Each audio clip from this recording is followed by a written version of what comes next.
Hi, my name's Neil Grant. I'm the author of this novel, The Ink Bridge, which came out in 2012, so a little bit of time ago now.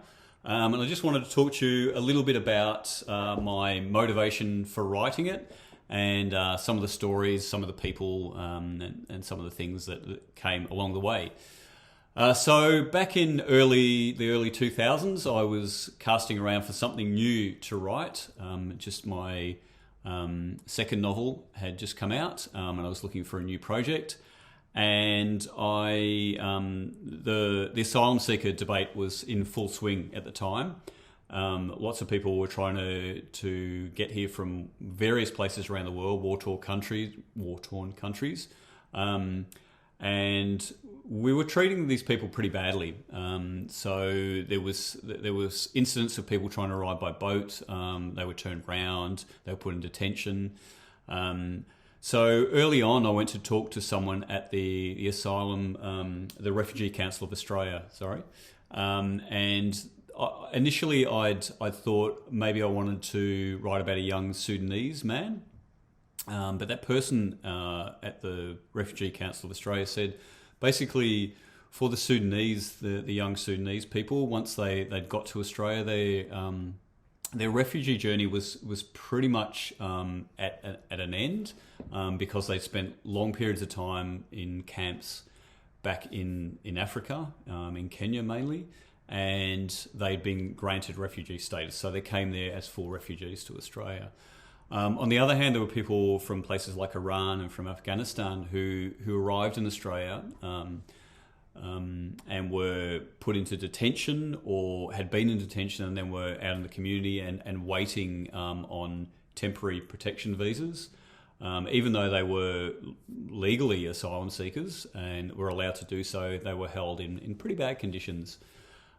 So I then started to reshape my ideas of what the story might be, and decided that I might like to write about a young Afghan man, a young Hazara person. So as part of that process, I contacted someone, a refugee advocacy group, and they put me in touch with a young man called Sardar Shinwari, and he was in detention in Baxter Detention Centre in South Australia, and I started sort of phone conversations with him over a period of time, just talking to him about his life in detention. And then I guess I started doing a lot of research, internet research, book-based research, started interviewing various people. And then in 2009, I applied for and received an Australia Council grant and was able to go to Afghanistan. So in August of that year, I took off from Australia and I landed in Kabul. And from there, spent a bit of time orientating myself. I'd been in contact with an American guy who was living over there. Him and his wife had been there in the 60s and 70s, been going to school over there, and they'd gone back to sort of help rebuild the country after the fall of the Taliban. So I sort of sat around in Kabul for a little while, and then got a lift with friends of this guy Jim Springer.